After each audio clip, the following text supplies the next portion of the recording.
ಇವತ್ತು ಸರ್ಕಾರಕ್ಕೆ 2.5 ವರ್ಷ ಪೂರೈಸಿದೆ, ನುಡಿದಂತೆ ನಡೆದಿದ್ದೇವೆ ಅಂತ ಹೇಳ್ತಿದ್ದಾರೆ, ಜಾಹೀರಾತುಗಳನ್ನು ಕೊಟ್ಟಿದ್ದಾರೆ. ನೋಡಿ, ಇವತ್ತು ಈ ಕಾಂಗ್ರೆಸ್ನ ಸರ್ಕಾರ ಕೇವಲ ಜಾಹೀರಾತುಗಳಿಗೆ ಸೀಮಿತವಾಗಿರ್ತಕ್ಕಂಥ ಸರ್ಕಾರ. ಏಕೆಂದರೆ ಜಾಹೀರಾತುಗಳು ಇವತ್ತೇನು ಇಷ್ಟಿಷ್ಟು ದೊಡ್ಡ ದೊಡ್ಡ ಪುಟಗಳು, ಒಂದೊಂದು ಪೇಜು, ಎರಡೆರಡು ಪೇಜು ಇವತ್ತೇನು ಕೊಡ್ತಾ ಹೋಗ್ತಾ ಇದ್ದಾರೆ. ಅಂತಿಮವಾಗಿ ಇದು ಯಾರ ದುಡ್ಡು?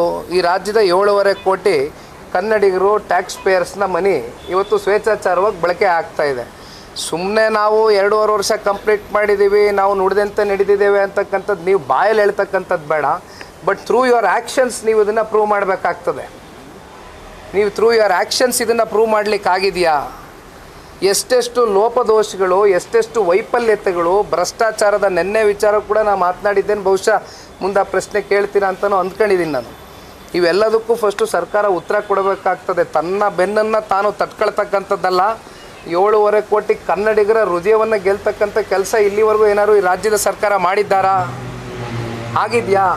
ಅವ್ರ ಆತ್ಮಸಾಕ್ಷಿಗೆ ಅವ್ರು ಪ್ರಶ್ನೆ ಮಾಡ್ಕೊಳ್ಬೇಕು. ಇವತ್ತು ಸುಮ್ಮನೆ ಜಾಹೀರಾತುಗಳು ಕೊಡೋದ್ರಿಂದ ಅವ್ರಿಗೊಂದು ಪ್ರಚಾರ ಸಿಗ್ಬೋದು ಅಷ್ಟೇ, ಒಂದು ದಿನದ ಪ್ರಚಾರ, ಅವ್ರಿಗೆ ಸಮಾಧಾನ ಆಗ್ಬೋದಷ್ಟೇ. ಆದರೆ ಇವತ್ತು ರಾಜ್ಯದ ಜನತೆಗೆ ಈ ಸರ್ಕಾರದ ಮೇಲೆ ಸಮಾಧಾನ ಇದೆಯಾ? ನೆಮ್ಮದಿಯಾಗಿದ್ದಾರಾ ಬಡವರು? ಉದ್ಯೋಗಗಳು ಸಿಕ್ಕಿದೆಯಾ ಯುವಕರಿಗೆ?